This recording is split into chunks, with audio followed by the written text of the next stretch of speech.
Hi, sweeties. How are you doing? Welcome to Naya Sim. Thank you so much for the support. Hope you all are good. So, this video is really very controversial, but I am going to give you context, right?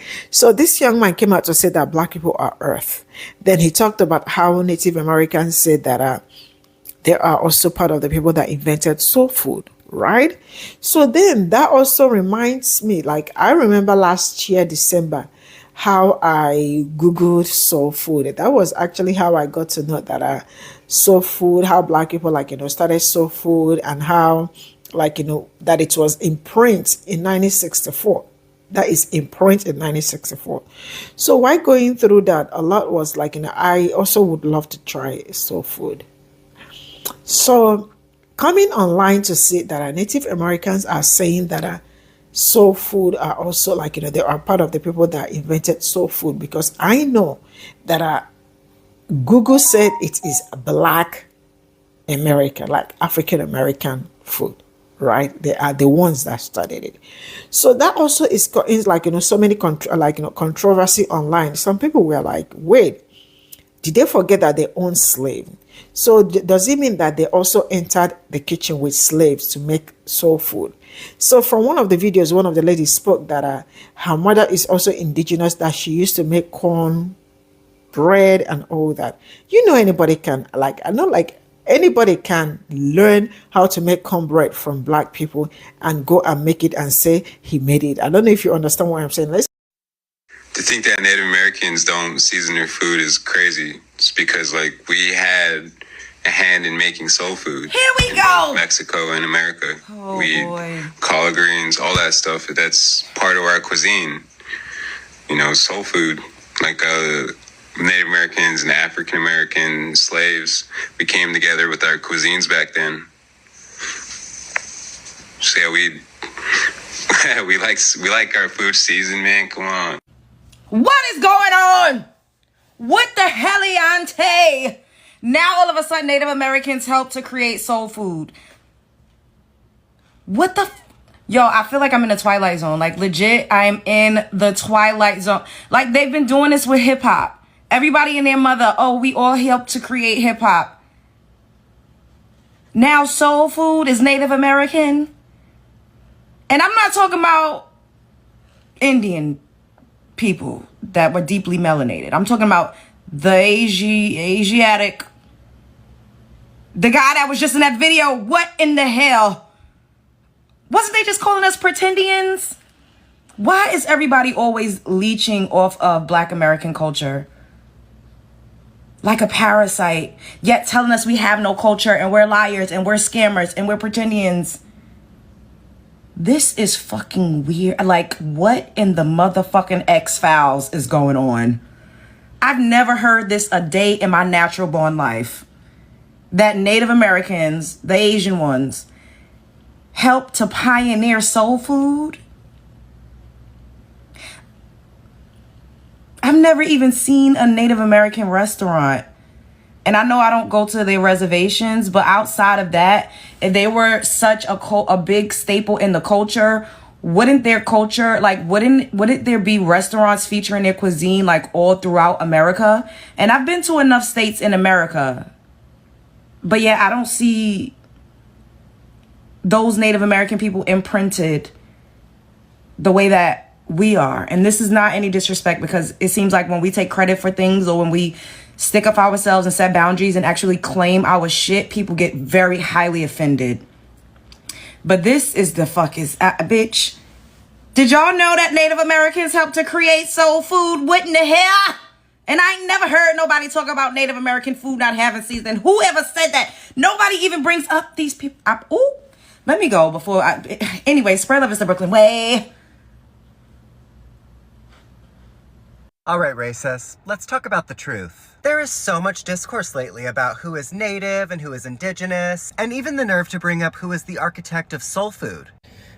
And what everyone needs to understand is that Black people are the Earth. Black people are the only unmutated humanity. They told you humans came from Africa like it was a migration story. But that's not the truth. The truth is, Africa is the first face of the Earth. And Blackness is the source of all biology. Everyone else? Genetic drift, mutational echo, survival glitches adapted to ice and exile. Let's talk origins. The black woman is the womb of the world. Forget the Eve in the garden story. That was a stolen metaphor. The real Eve lives in the woman's mitochondria. And not just any women. Melanin-rich, thick-hipped, thick-lipped, and copper-toned. Elegant, poised, literally perfect, planet-rooted black women. White women don't carry the full ancestral genome. Asian, Mexican, and Native women only carry fragments. Black women carry the total code. She doesn't reproduce diversity. She births the whole species. When small African offshoot groups migrated north, they weren't evolving. They were mutating, adapting to survival, not thriving. That's where lighter skin, narrow nostrils, reduced melanin, and behavioral changes began.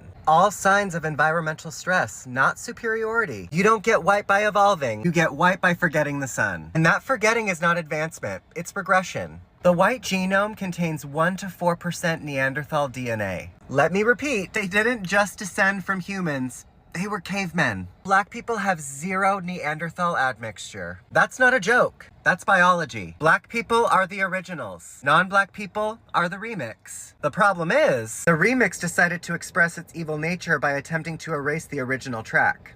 Let's talk indigenous. The term indigenous was invented by settlers to decide who was native enough to be managed, named, and displaced. But indigenous is a political term, not a genetic one. And political terms can't overwrite blood memory. Being first on the continent does not make you first on the planet. However, black people being first on the planet means they are first on every continent. The black genome is Earth's source code. Everyone else is just running a copy of their biological operating system. The war against black genetics is a war against humanity. Melanin isn't pigment, it's the processor. It's the molecule that translates solar energy into life. Plants have it, animals have it, humans need it. Black people have the highest concentration of it, which means black people don't just live on Earth, they translate it. They are not just a race, they are the root species. Black isn't a color, it's the motherboard. Every other group, adaptations, mutations, and mistakes. This isn't supremacy. This is truth. Black people didn't come from Africa. Africa came from black people. Right, racist. Let's talk about the truth. There is so much discourse lately about who is native and who is indigenous, and even the nerve to bring up who is the architect of soul food. And what everyone needs to understand is that black people are the earth. Black people are the only unmutated humanity. They told you humans came from Africa like it was a migration story, but that's not the truth. The truth is you really should be looking at yourself when you say you're addressing racists. And I'm not sure why you're involved in conversations between black and indigenous people. If it's not your people, stay the fuck out of it. Because what everybody is about to see is how you push white supremacy pseudoscience and perpetuate indigenous erasure. The truth is, Africa is the first face of the earth, and blackness is the source of all biology. Everyone else, genetic drift, mutational echo, survival glitches adapted to ice and exile. Actually, the source of all biology comes from the solar system, because the solar system produced the elements in which creates biology, like carbon, oxygen, and iron, which was found in other plants and animals before humans evolved. And mind you, our species is only 300,000 years old. There's other species before us. I'm pretty sure you don't know what genetic drift means, and I'm also pretty sure that you don't understand how genetic mutations occur. Because DNA mutations actually occur constantly, and it varies between species and within different regions of the same genome. Basically, as you're sitting there watching this video, your genes are mutating. And early human beings also had genes that mutated. This is how we're able to track migration patterns. It's through these genetic mutations that we are able to see when humans migrated out of what we now call Africa. Because those early humans were hunter-gatherer groups, and Africa wasn't the name of those lands. Hell, even ancient Africans didn't call those lands Africa. And because they were hunter-gatherer groups, they didn't have complex cultures. We don't know what their cultures were really. We don't know what languages they spoke, because there's no evidence of that from 300,000 years ago. Culture started becoming more complex and started evolving into what we understand are ancient cultures after agriculture started, which was around 10,000 years ago. And throughout that time, as humans were migrating in the continent that we now call Africa, their genes were mutating because they adapted to their environments. Let's talk origins. The black woman is the womb of the world. Forget the Eve in the garden story. That was a stolen metaphor. The real Eve lives in the woman's mitochondria. And not just any women. Melanin-rich, thick-hipped, thick-lipped, and copper-toned. Elegant, poised, literally perfect, planet-rooted black women. White women don't carry the full ancestral genome. Asian, Mexican, and Native women only carry fragments. Black women carry the total code. She doesn't reproduce diversity. She births the whole species. Yeah, that's not how that works. The Eve gene is a popular term for mitochondrial Eve, the most recent common ancestors of all living humans, through their maternal lineage. This means that everyone alive today has a mitochondrial DNA sequence that can be traced back to this single woman.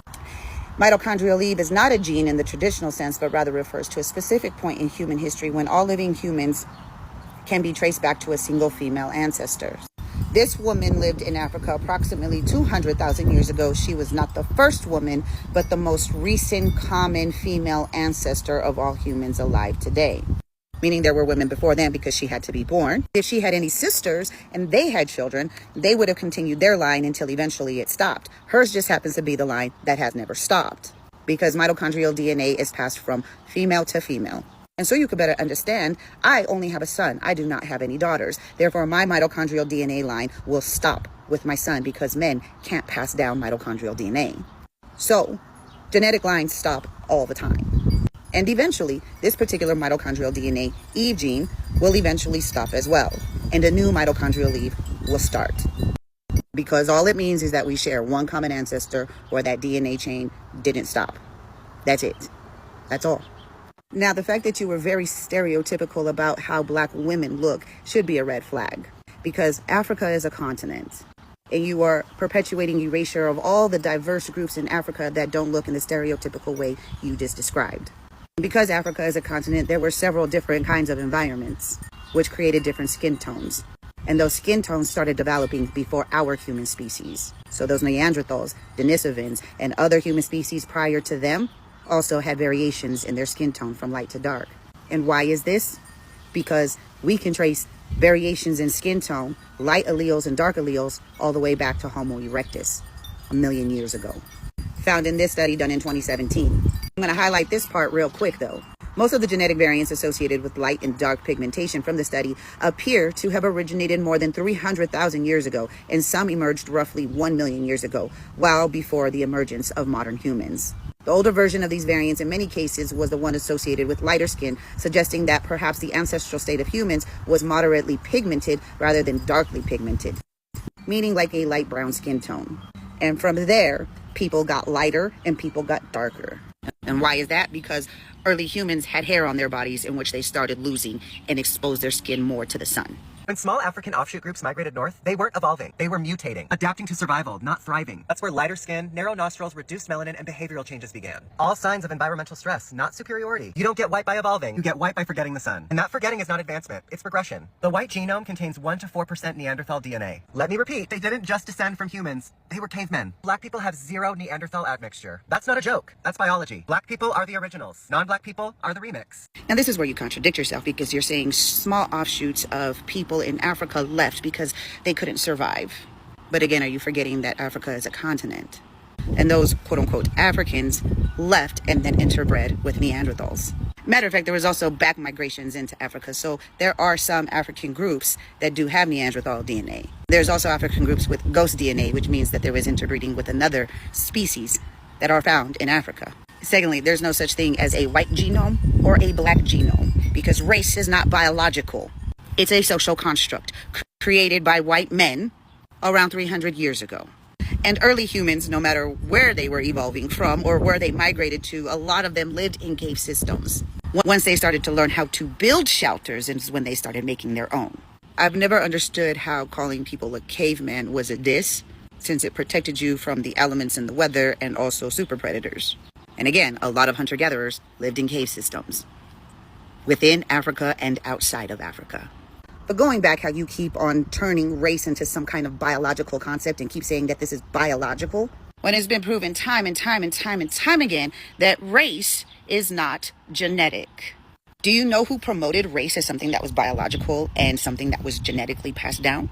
Eugenicists. And guess where eugenics comes from? White supremacists. It's what we call scientific racism.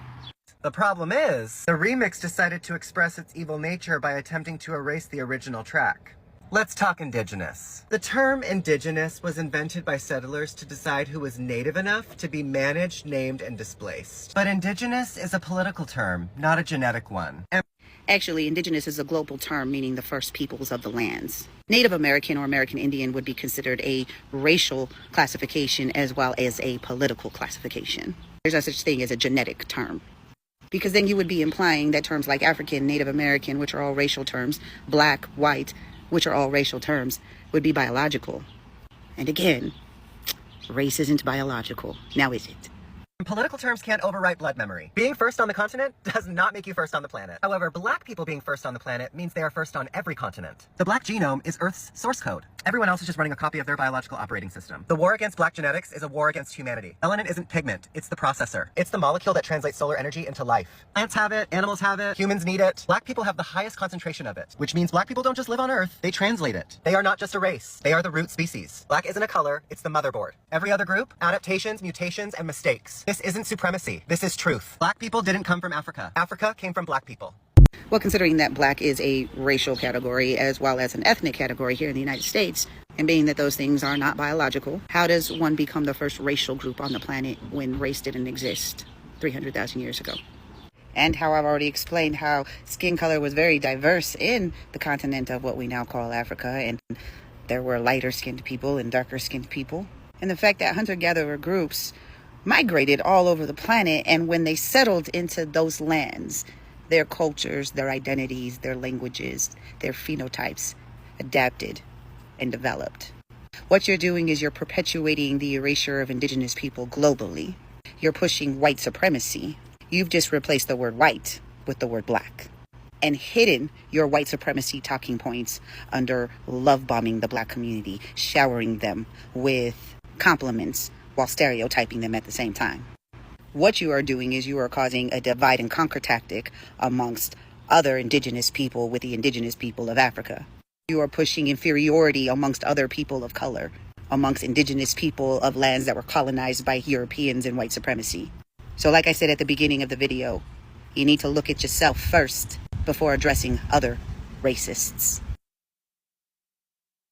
Alright racists, let's talk. Normally I would be talking to racist white Americans, but today I'll be talking about racist Mexicans and racist Native Americans. Since you're both the same people. I think you guys are under the impression that you have some brute strength or some Captain America Marvel type strength. Let me remind you, you are not as strong as you think you are. I'm really sick and tired of you guys walking around in public acting like you are the toughest people on this planet. Really acting like black people don't exist. I had the pleasure of witnessing a black man get approached by a very delusional Mexican man. And if you guessed that he got the taste knocked out of his mouth, he did. Right after this interaction, he tried to circle around all of the employees around the store, asking, "Oh, did you see that? Oh!" Immediately became a victim when he was the one that approached the black man. And this is how you know that we're in a different time, because literally every single employee in there was black and had this man's back. I don't know if you guys are seeing this where you live, but I'll just say this. If you are not on the side of black people, you are in trouble.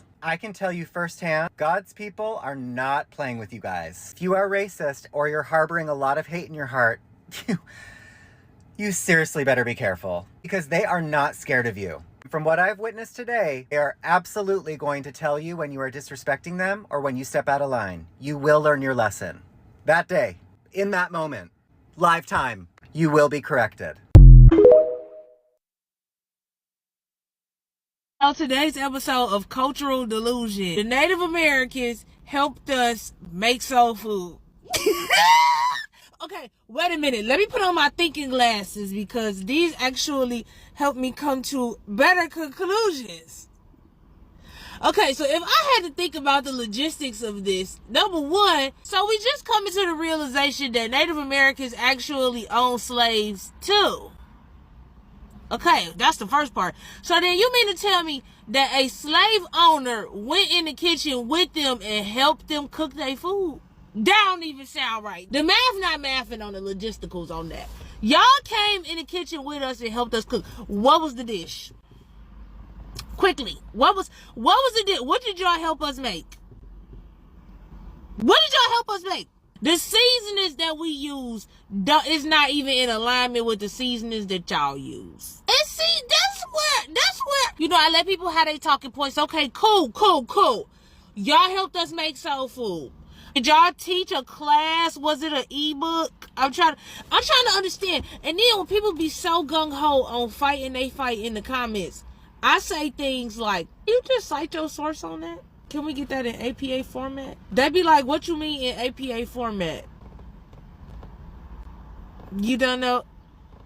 Yeah! And see, that's... You cite your source? Where you get that from? I just want to know. I want to be as informed as you are. Where you get that from? You got it from here?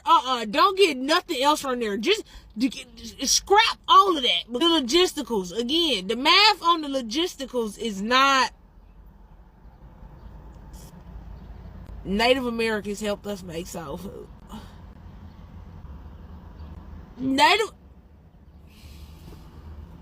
You got it, big dog. So now Native Americans invented soul food. All these years, and now you're coming forward and saying, actually, Native Americans invented soul food. Why? Because you're still trying to take the identity of the true indigenous people of this land. Okay? Just because you got a bust down middle part and some braids do not make you indigenous. Somebody had to say it, okay? Now y'all invented soul food. Like, at this point, melanated people, we should just be flattered. Everybody wants a piece of our pie, but it is okay. Because no longer do we have to scream who we are. It is being shown. It wasn't enough that they was digging up our bones all over this world that was predating everyone. That wasn't enough. It wasn't enough that they were finding artifacts that looked just like us everywhere. It wasn't enough that they were finding our pyramids. If they built those pyramids and they're so this and they're, build them again. Do it again. So at this point, we can just, like, we know the truth. And at this point, y'all just all look funny as hell. Like, y'all literally all look like y'all got clown paint on your face and you're tap dancing to say, we are them. And you're not. The truth is coming out about who y'all really are and what y'all really did. And y'all want to still hide behind our identity, an identity that was given to you. So no, we don't think we're Native Americans because now we know better. We're not Native Americans. We're not the slaves that were coming over an ice bridge. We're not them.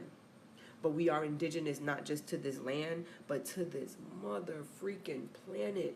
All of this is us. All of this. Us. When you open up literatures that describe the inhabitants of this land, they don't describe you. When you open up ancient maps that depict the people who were inhabiting this land, they don't look like you. So we don't care where you came from, Siberia, Asia, we don't care. We don't care. We don't even care that you even want to call yourself a Native American. We don't care. We don't care. If you want to sit there and say that y'all been making cornbread and collard greens and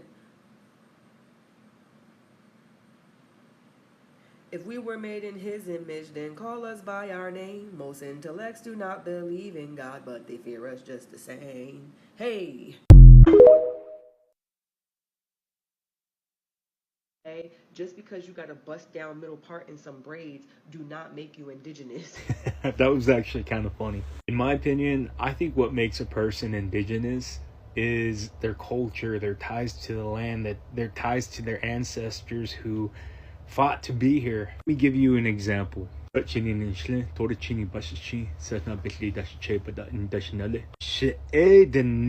So that was my language. That was my culture. That was my ties to my ancestors. It was my lineage. So I have to agree with you though. Having braids doesn't simply make you indigenous. It's so much deeper than that. Just putting my thoughts out there. The last thing I do want to say, the video topic was about Native Americans inventing soul food. I don't think we 100% invented soul food, but we definitely had a part in that. For example, you can't have grits, cornbread, roasted corn, corn pone without corn. You can thank my ancestors for that. It seems as if the conversation about soul food and the exchange between Native Americans and Black Americans, African American slaves, are being brought up again and causing, again, discourse.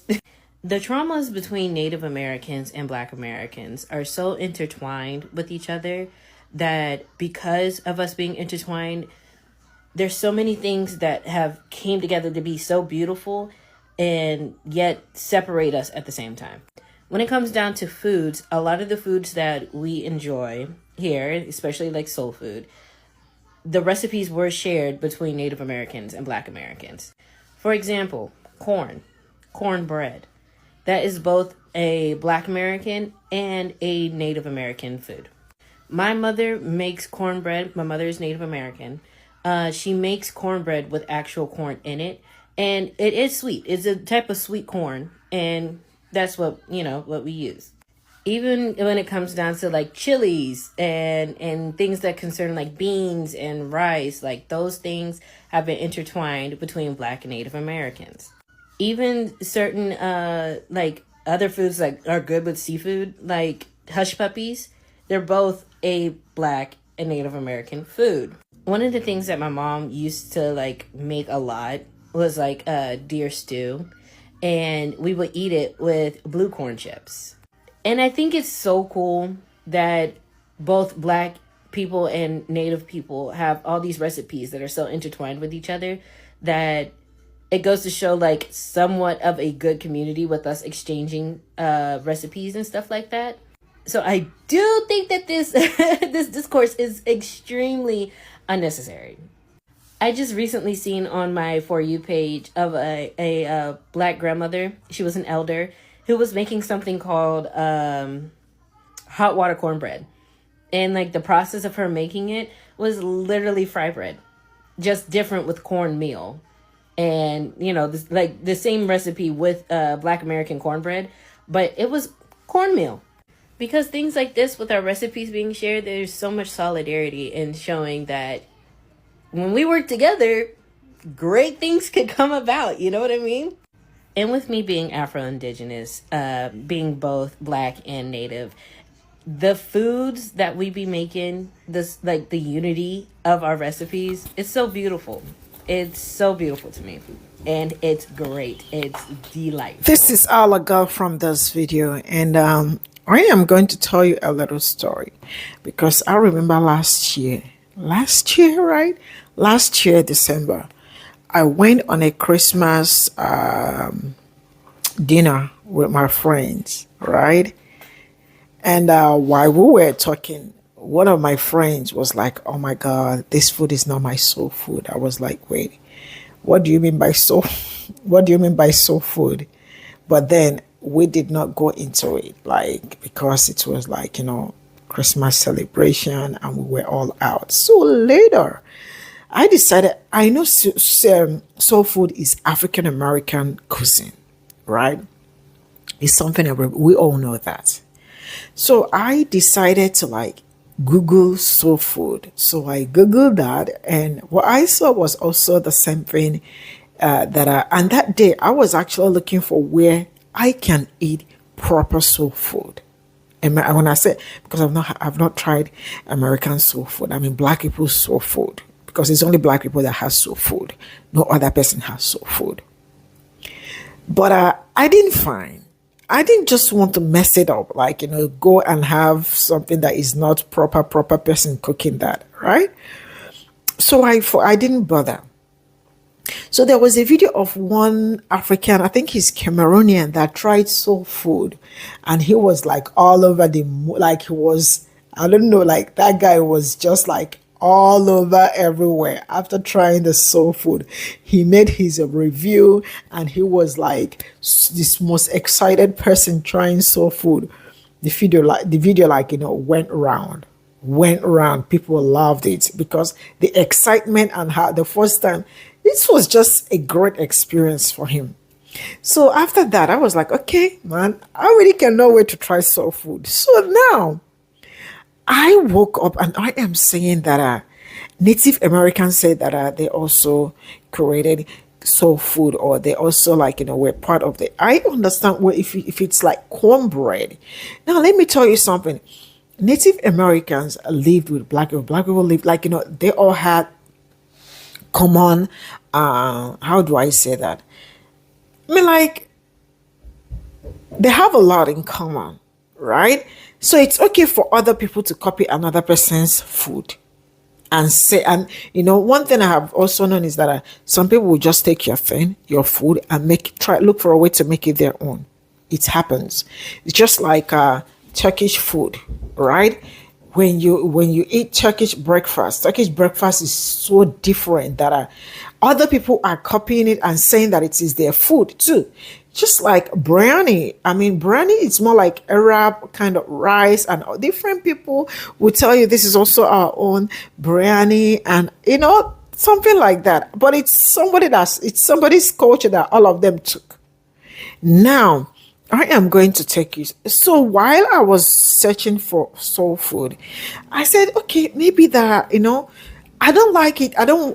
Sometimes I feel like maybe I am overprotective, or majority of the things I say, I am saying it because I am not sure, or maybe because I just have to side with. It is not me siding with anybody. It is what it is. Now, I took my time. Right? I took my time to Google also soul food, right? Now it says soul foods and techniques associated with the African American cuisine of the United States. The term was first used in print in 1964 during the rise of Black Pride, when many aspects of African American culture, including soul music, were celebrated for their contribution to the American way of life. And so, let me tell you this thing, and I want you to know that 1964 was not when soul food started and all that. It was when the term was first used in print, right? So now, I don't understand it when people try to take glory, right, for other people's input, effort. I love to give you your credit, give you your flowers. It's okay to copy people and say you copy this person, but also trying to make it look like it is yours. These people are probably trying to, like the way those stereotypes, they say Black people always want to, keep or according to them, colonize everything to themselves. Man, but you know what? I don't know all. This is my own thinking, right? But I am going to leave the people that own the food. At least the floor is open for Native Americans, right? And also Black people to tell us in the comment section whose food is soul food. I also want to learn. Bye for now.